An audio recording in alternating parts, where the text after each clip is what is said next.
Okay, Eddie from Portland. First off, thank you for the kind words, and thank you for listening to all the all the content that we were cranking out over there in the during the World Cup. It was a labor of love, and by the way, Mosse, the numbers that we had were incredible. So the fact that people were listening to us babble on, sometimes in a middle of the night type of state, is wonderful, and a credit to you. And thank you so much to people like Eddie that did tune in day after day, because we were cranking it out in their day. And now that you are tuning in here a couple times a week. All right, to your question, and I think we've talked a little bit about this before in terms of the challenges. First off, you're still hedging your bets, okay? So the United States, you don't need me to tell you, is not Argentina in terms of a national team. It's not Brazil in terms of a national team. So the fact that Argentina won the World Cup doesn't mean that a continual diet and schedule of facing European teams wouldn't be beneficial to the United States national team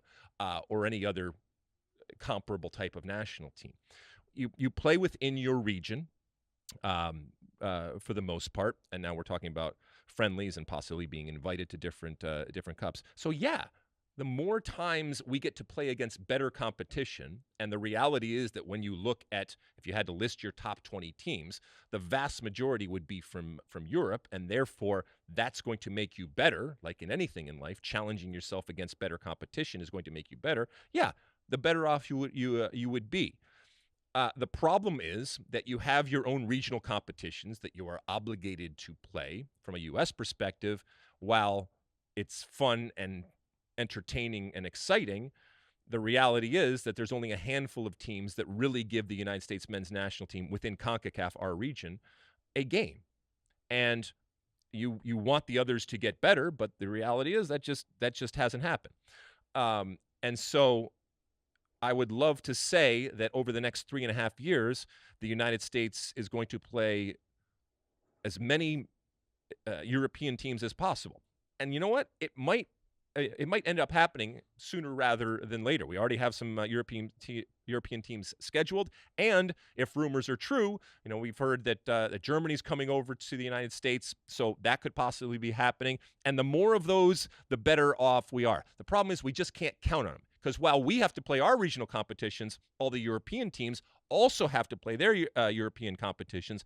And with the advent of the Nations League, there are there's very few opportunities for the United States to play these types of games. They're going to have to find these windows, because keep in mind the U.S. is not going to have to qualify for the 2026 World Cup. So when it comes to being invited to Copa America, who knows, when it comes to being invited to other things, we're going to have to take those opportunities. But I just don't see, while I would love to see it, I don't see how it fundamentally changes where we are consistently able to play against European teams. But undoubtedly, to your point, Eddie, it would make the national team better.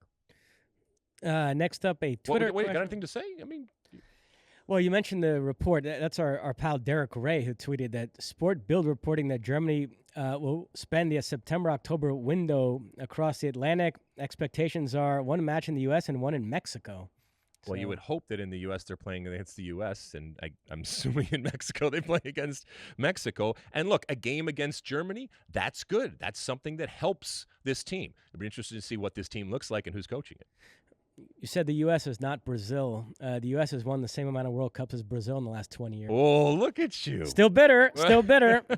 You like that clip? Well, my State of the Union podcast drops every week. Subscribe now on Apple Podcasts, Spotify, or wherever you get your podcasts. You like that clip? Well, my State of the Union podcast drops twice a week right here on my very own YouTube page. The only way to stay up to date is to hit that subscribe button down below. Size the day, and see you soon.